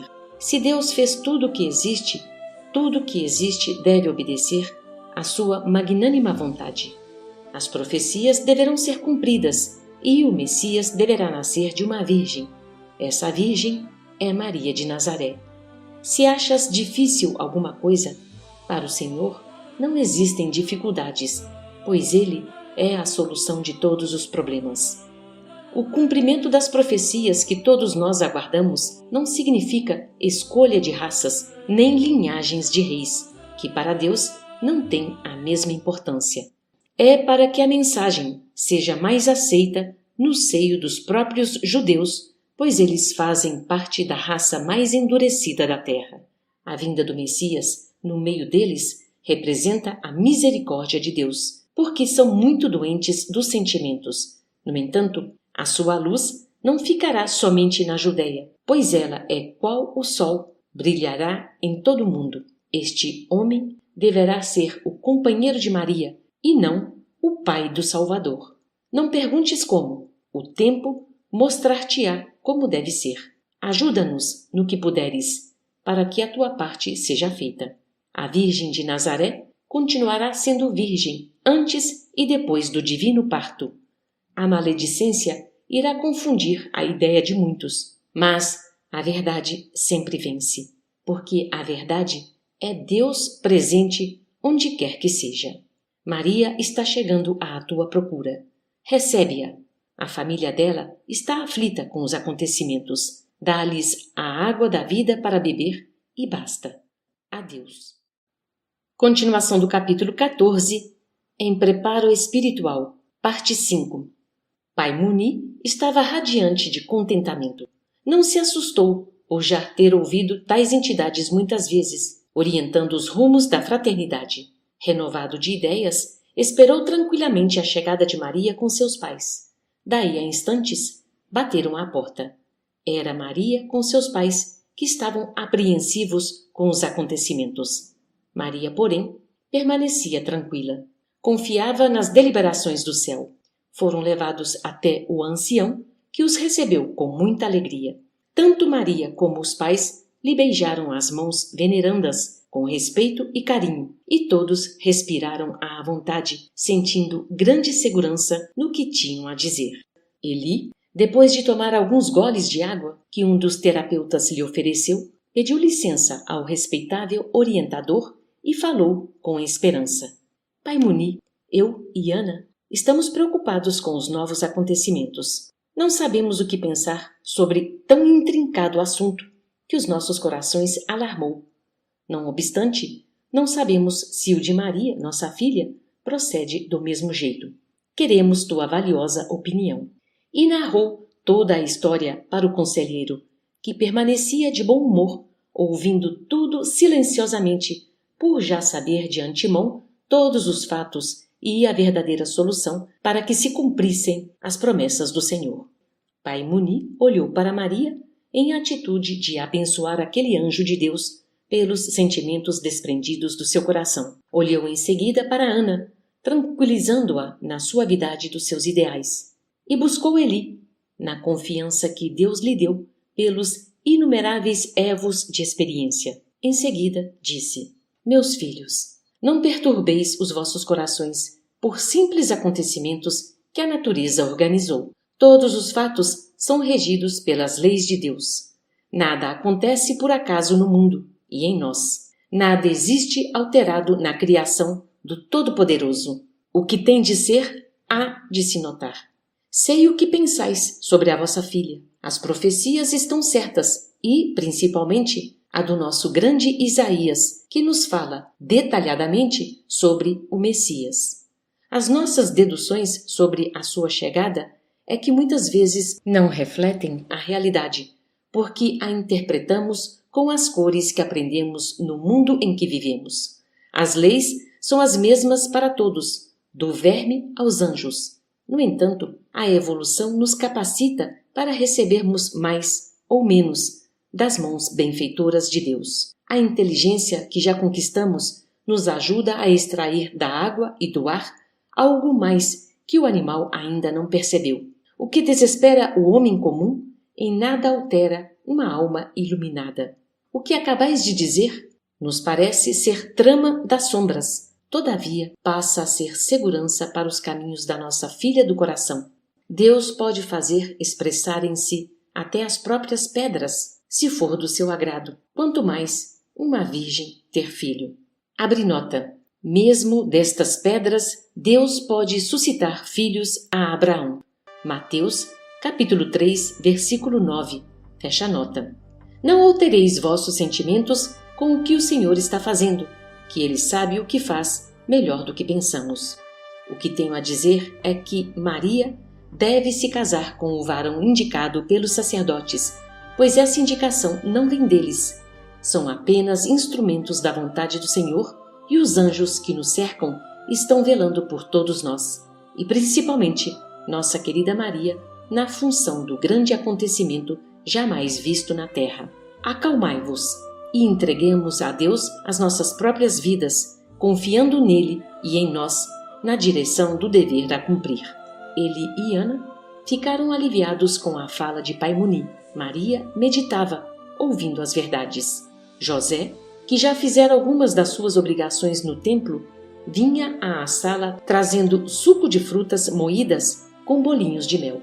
Ao penetrar na sala espaçosa, colocando os olhos nos visitantes, assustou-se, quase perdendo a noção de onde estava.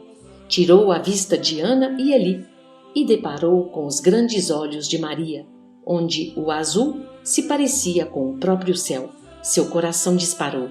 As pernas denunciavam emotividade desregrada. Foi amparado por outro companheiro que serviu aos presentes a leve refeição. José quis sair para respirar melhor nos fundos da rústica edificação, no que foi impedido pelo ancião. Meu filho, desejamos que fiques para ouvir algumas coisas que interessam muito ao teu coração. Não te perturbes, pois a vida é assim. Há momentos em que nos sentimos mal pelo bem que nos é dado receber. O homem da fraternidade legítima, que servia de ponte para altas conversações entre o destino das duas criaturas, para o bem da humanidade, falou com estima aos visitantes. Este, apontando para José, é José ben Jacob. É um dos companheiros desta casa que trabalha para o bem comum como terapeuta iniciante entre a coletividade e respeita, como lhe é pedido, no silêncio, onde o bem é estendido. Ele também coopera no Templo de Jerusalém, dentro da humildade que é peculiar ao seu modo de ser. É da linhagem de Davi, que assentou a base da grande casa dos judeus, obra que seu filho Salomão concluiu. Virou-se em seguida para José, que ainda não tinha controlado a emoção, e disse com carinho: José, meu filho, esta família é de Nazaré, a nossa querida aldeia que Deus abençoou com a alegria e com a abundância da lavoura. Esta moça é a nossa querida filha do coração, Maria, que esteve alguns anos na escola do Templo de Jerusalém, servindo ao Senhor. Quando o pai Muni acabou de falar, José, que permanecia em pé, não aguentou. Foi empalidecendo de tal maneira que seu companheiro lhe trouxe um banco onde ele pôde recompor-se da emotividade. Muito pálido, acenou a cabeça cumprimentando e falou com voz sumida: Tenho muito prazer em conhecê-los, e ainda muito mais por ser nesta casa que nos encontramos por misericórdia de Deus. Pai Muni é para mim um verdadeiro pai, que compreende todas as nossas deficiências e nos ajuda sempre a entender os melhores caminhos que nos esperam. Eu peço desculpas a todos pela minha ineficiência. Ainda tenho muito a aprender no trato com as pessoas. Peço desculpas. Eli e Ana sentiram imediatamente o drama emotivo de José e sentiram afeição por ele, reconhecendo imediatamente que era aquele o futuro marido de Maria, escolhido pelos sacerdotes.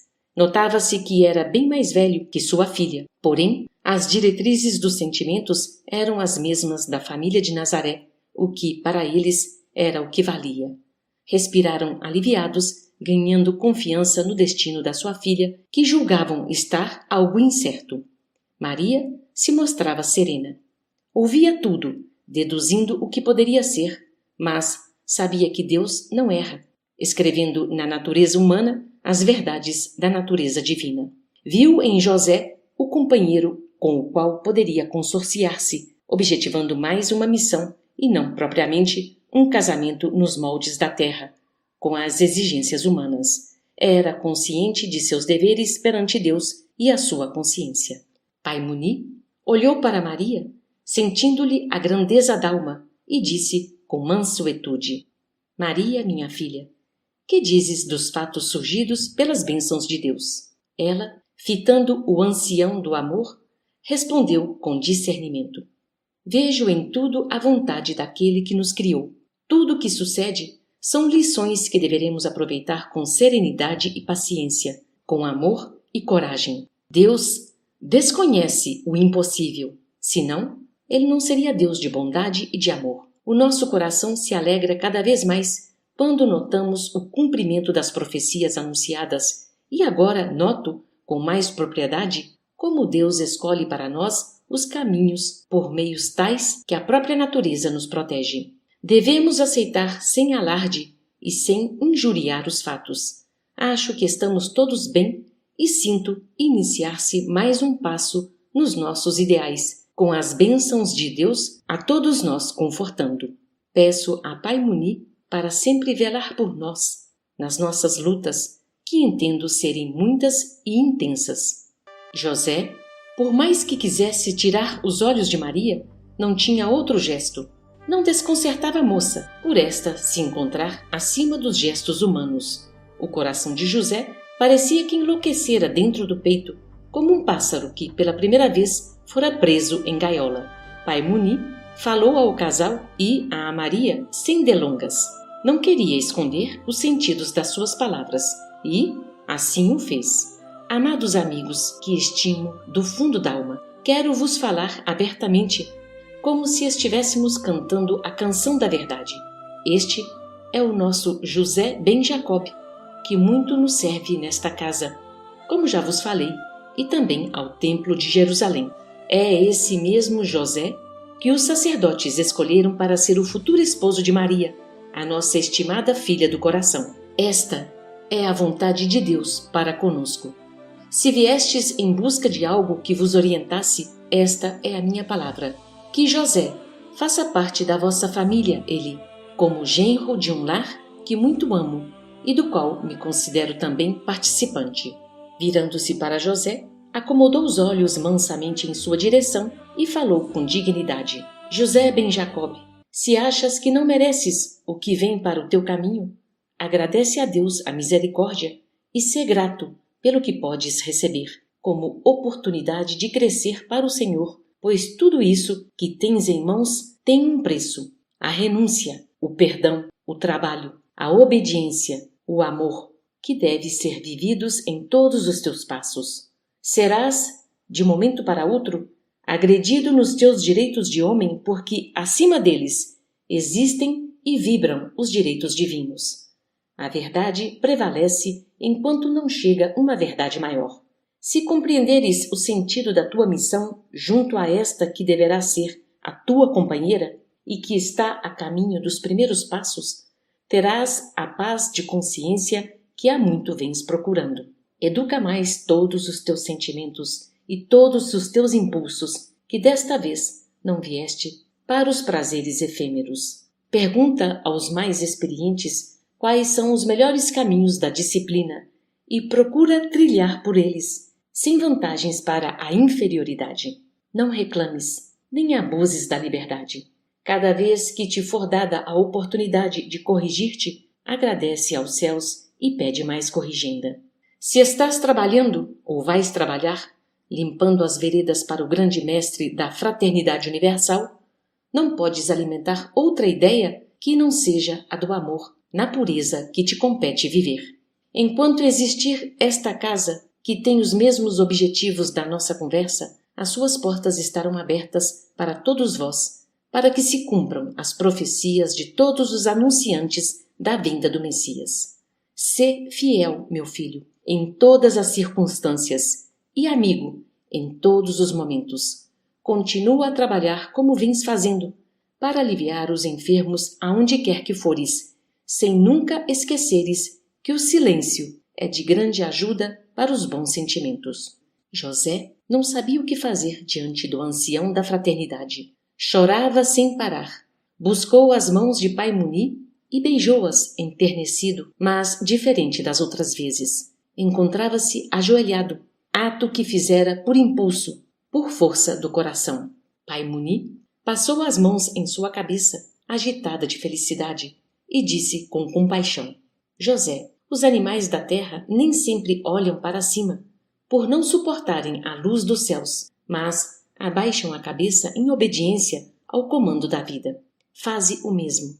Obedece às diretrizes do Todo-Poderoso, que serás feliz. Se desejas vencer, vence primeiro a ti mesmo.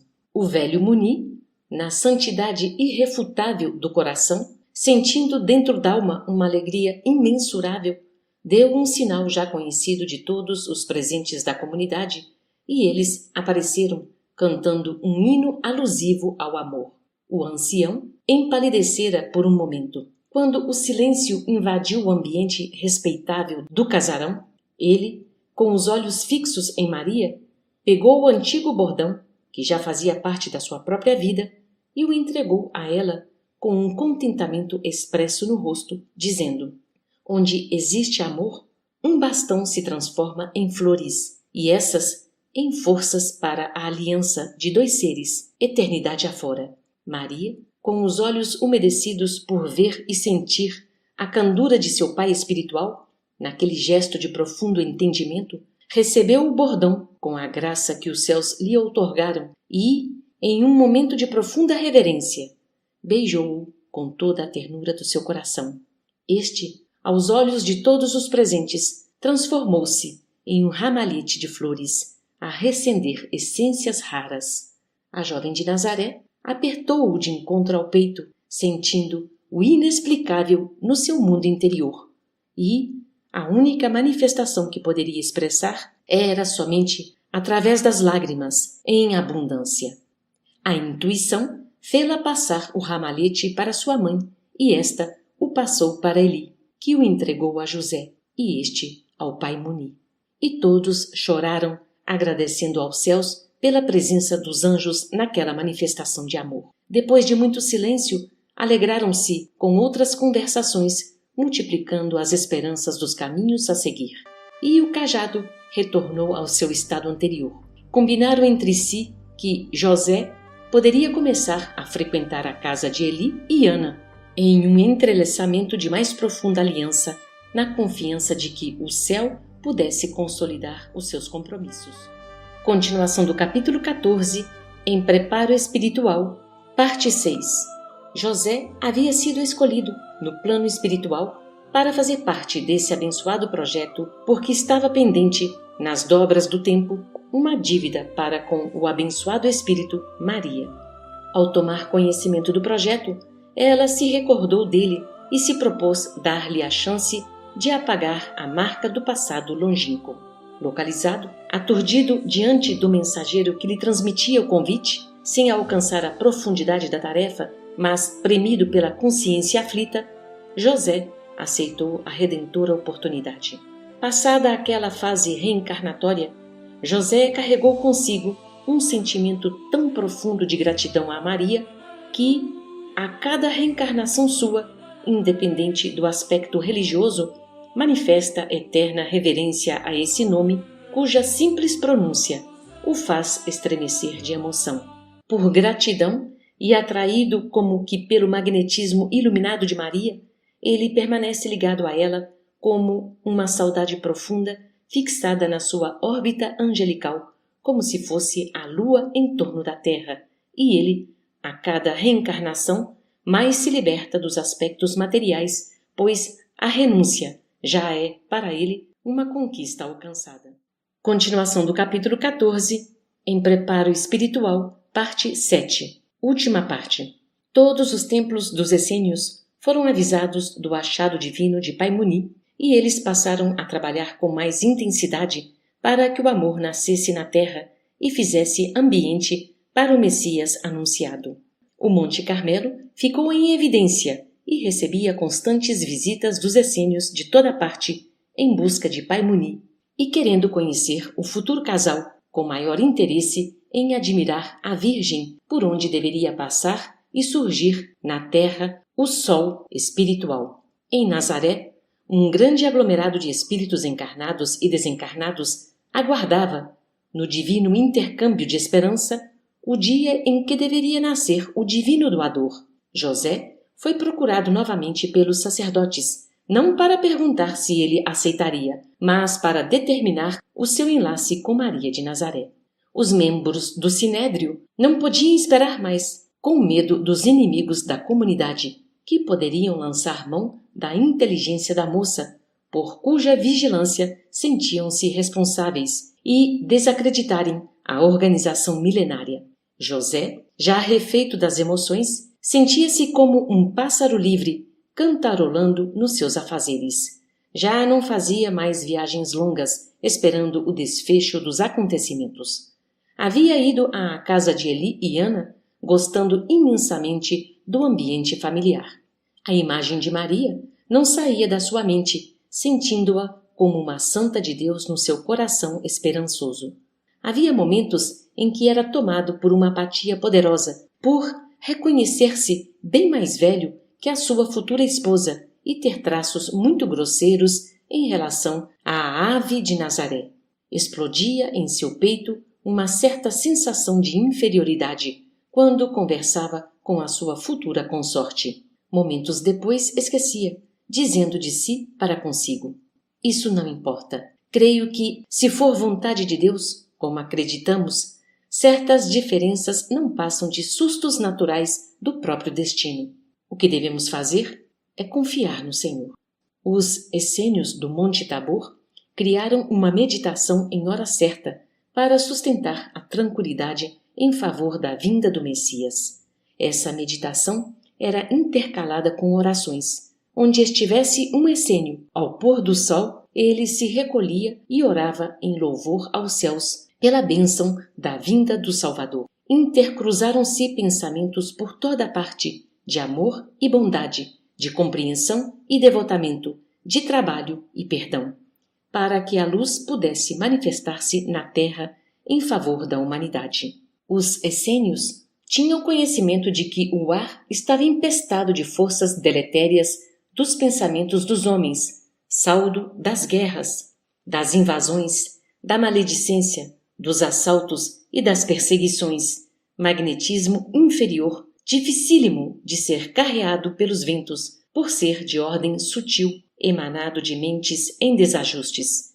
De vez em quando, faziam peregrinações sem manifestação pública às margens do rio Jordão, atraindo pelos pensamentos essa escória mental da coletividade, fazendo com que ela fosse absorvida pelo rio sagrado, instrumento de limpeza, e este despejava a sujidade no mar morto, que destruía tais emanações pelo poder do cloreto de sódio ali existente em abundância. No momento dessa operação espiritual, grande quantidade de espíritos altamente adestrados que operava na higienização da atmosfera, principalmente na Palestina, a ela assistia com carinho. Pai Muni quase não se levantava mais da cama, porém nunca reclamava. Era visto sempre pronto a doar o seu costumeiro sorriso e a conversar, dentro de uma extraordinária simplicidade cheia de sabedoria. Eram famosos os seus conselhos, e muito mais admirado era ele pelos seus exemplos. Certo dia, quando alguém lhe falou que o sol já se punha, levantou-se do catre devagarinho, sorrindo para a natureza, e se pôs de joelhos, encostado na cama, passando a orar. Deus de ternura, de amor e sabedoria, perdoai nossas deficiências, por não podermos fazer mais do que já fazemos. Perdoar mais do que perdoamos, aprender mais do que aprendemos, dar exemplos de confiança mais do que já damos, servir mais do que servimos, trabalhar mais do que trabalhamos, compreender mais do que compreendemos, ajudar mais do que estamos ajudando, abençoar mais do que abençoamos, nos corrigir mais do que nos corrigimos, sentir mais alegria do que sentimos, amar mais do que amamos. Sabemos que tudo que fazemos por obrigação nada representa, pelo tanto que recebemos da vossa dadivosa luz que nos bafeja todos os dias.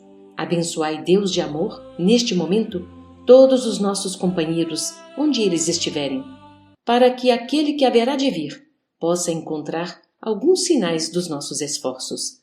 Não podemos, neste momento, nos esquecer de Maria de Nazaré, e vos pedimos de todo o coração que os benefícios que resultarem desta oração lhe sejam entregues, ajudando-a a ser ela mesma diante de seu dever, na sustentação da sua consciência. Não podemos nos esquecer igualmente da humanidade e que algo de nós seja disseminado pelo mundo inteiro. Amém. Aguardem, a história continua.